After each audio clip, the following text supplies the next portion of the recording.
থিমের দিক থেকে বলতে গেলে one of the best theme এই বছর সন্তোষ মিত্র স্কয়ার অর্থাৎ লেবুতলা পার্কে দুর্গাপুজো কিন্তু করতে চলেছে।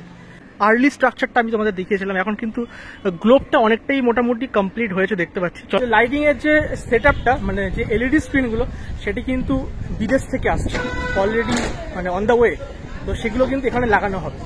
গোল অডিটোরিয়াম, সেই অডিটোরিয়ামটা আপাতত তো এইটুকুই দেখতে পাচ্ছি, তবে আশা করছি মণ্ডপটা হয়তো আর একটু বাড়বে, কেননা যতটা বাড়বে তত ব্যাপারটা হয়তো খুলবে। আর এই হচ্ছে পুরো এখন সন্তোষ মিত্র স্কয়ারের পুরো মাঠটা, এই মাঠেই কিন্তু দুর্গাপুজোর সময় বিশাল ভিড় থাকে, মানে ভিড় মানে বিশাল ভিড়, মানে পা ফেলার জায়গা থাকে না।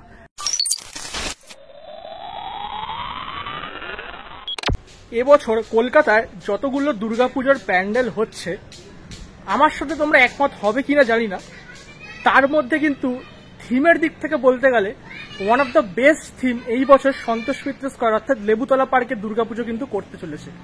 বিগত বছরগুলো থেকে তারা কিন্তু বিভিন্ন ধরনের থিম আমাদেরকে উপস্থাপনা করেছে, যেমন ধরো মায়াপুরের ইসকন থেকে শুরু করে গত বছর রাম মন্দির, আরো অনেক অনেক থিম তারা কিন্তু এখানে দেখিয়েছে, দিল্লির লালকেল্লা। তো এরকম প্রচুর থিম আছে, সব থিম হয়তো আমার এই মুহূর্তে মনেও পড়ছে না। আর এই বছর তাদের যে চমকটা তারা দিতে চলেছে সেটা অলরেডি আমরা প্রত্যেকে, মানে কলকাতা থেকে শুরু করে সারা রাজ্য থেকে শুরু করে এমনকি রাজ্যের বাইরেও সবাই ছড়িয়ে পড়েছে। সেটা হচ্ছে দ্য লাস ভেগাসের স্পেয়ার। আর এই স্পেয়ারটা কিন্তু একটা অডিটোরিয়াম, সেই অডিটোরিয়ামটাই আদলেই এই মণ্ডপ কিন্তু গড়ে উঠতে চলেছে। 1 সেপ্টেম্বর আজকে, আর সন্তোষ মিত্র স্কয়ারের গেটের সামনেই দাঁড়িয়ে আছি, ঠিক আছে। আর এই গেটের একদম এই যে সরু গলিটা দেখছো, এখান থেকে সোজা হেঁটে চলে গেলে আমাদের শিয়ালদা স্টেশনটা আমরা পেয়ে যাবো। চলো এখান থেকে ঢোকা যাক। আপাতত এই জায়গাটা বেশ ফাঁকা, এখন তোমরা দেখতেই পাচ্ছ, কিন্তু দুর্গাপুজোর সময় এই জায়গা থেকে এত পরিমাণে লাইন পড়ে, মানে সেটা বলার মতো না। যারা ঠাকুর দেখতে আসো তারাই কিন্তু জানো। এই মুহূর্তে প্রবেশ করেছি, যেইটুকু দেখতে পাচ্ছি কাজ কিন্তু বেশ খানিকটা এগিয়েছে।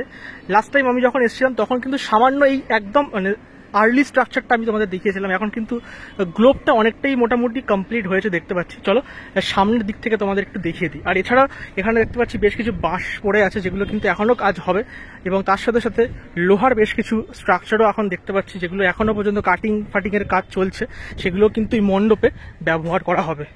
গত বছর আমরা যেটা আগেই বলছিলাম রাম মন্দির এখানে হয়েছিল, তখন কিন্তু মণ্ডপটা ঠিক এই পর্যন্ত কিন্তু এসেছিল। এই বছরের যেই প্যান্ডেলের স্ট্রাকচার সেটা কিন্তু এখনো অবধি খুব একটা যে মানে ইলাবোরেট হয়েছে সেটা বলবো না, সেটা কিন্তু একদম ওইখানেই আমি দেখতে পাচ্ছি মেনলি গোল স্ট্রাকচারটা, মানে মেন যে অডিটোরিয়ামটা হচ্ছে। এবার দেখার বিষয় সেটা আমি যেখানে দাঁড়িয়ে আছি অত অব্দি পৌঁছায় কিনা, কেননা যত বড় হবে দেখতে তত কিন্তু সেই জায়গাটা বেশি খুলবে। এবং তার সাথে এখন তো দেখছো বাঁশের স্ট্রাকচার, এরপরে কিন্তু এখানে সম্ভবত এলইডি স্ক্রিন লাগানো হতে পারে, আমি না জেনেই বলছি কথাটা। এলইডি স্ক্রিন হয়তো লাগাবে, তার উপরে কিন্তু যখন দুর্গাপুজোয় তোমরা প্যান্ডেলে ঠাকুর দেখতে আসবে বাইরে থেকে, কিন্তু বিশেষ করে রাত্রিবেলায় এক ধরনের অন্য রকম পুরো একদম সিন সিনারি দেখতে পাবে। যেমন লাস ভেগাসের স্পেয়ারে তোমরা 11D শো দেখতে পাও, তো এখানে কিন্তু সেই 11D শোটাই কিন্তু এখানে ফুটিয়ে তোলা হবে। এবং তার থেকেও যেটা বড় কথা, অনেকেই হয়তো ভাবছো এটা তো রাত্রিবেলায় খুব বেশি ভালো লাগবে, কিন্তু সেরকম কিন্তু নয়।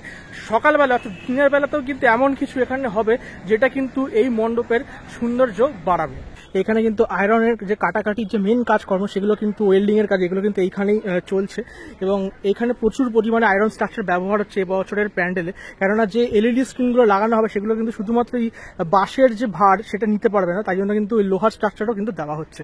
এবং পুরো মণ্ডপটাই এখনো পর্যন্ত একটা গ্লোব টাইপের দেখতে পাচ্ছ, যেটা গোল অডিটোরিয়াম। সেই অডিটোরিয়ামটা আপাতত তো এইটুকুই দেখতে পাচ্ছি, তবে আশা করছি মণ্ডপটা হয়তো আর একটু বাড়বে, কেননা যতটা বাড়বে তত ব্যাপারটা হয়তো খুলবে। আর এই হচ্ছে পুরো এখন সন্তোষ মিত্র স্কয়ারের পুরো মাঠটা, এই মাঠেই কিন্তু দুর্গাপুজোর সময় বিশাল ভিড় থাকে, মানে ভিড় মানে বিশাল ভিড়, মানে পা ফেলার জায়গা থাকে না। খুব দারুণ একটা আশা করছি থিম এবছর তারা আমাদের সামনে স্থাপনা করতে চলেছে। এবং এখানকার যিনি প্রতিমা করেন তিনি কিন্তু কুমোরটুলির অত্যন্ত বড় শিল্পী মিন্টু পালের ঠাকুর কিন্তু এখানে হয়ে থাকে। আর সেই একদম ভেতরে ওইখানে কিন্তু প্রতিমা কিন্তু বসবে প্রত্যেক বছরের মতো। নিচ থেকে প্যান্ডেলটা তো তোমাদেরকে দেখালাম, কিন্তু একটু ড্রোন শটও তোমাদের দেখিয়ে দিই, কেননা ড্রোন শটটা কিন্তু ব্যাপক লাগছে। আশা করছি তোমাদেরও ভালো লাগবে, দেখে নাও।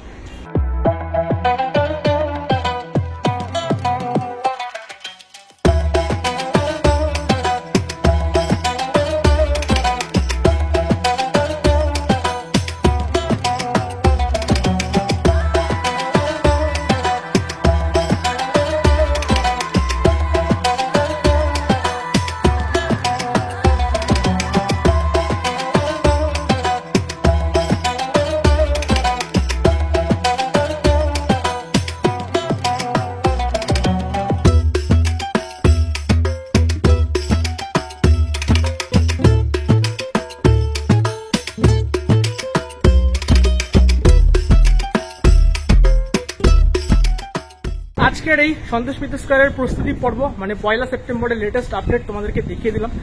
কতটা কি কাজ এগিয়েছে সেটা তোমরা দেখতে পেলে নিজের চোখে, তার সাথে ড্রোন শট দেখালাম। আশা করছি তোমাদের ভালো লেগেছে। ভিডিওটা শেয়ার করে দিও, কারণ তোমাদের জন্য আলটিমেটলি এত গরমের মধ্যে খেটে খুঁটে ভিডিওটা করা।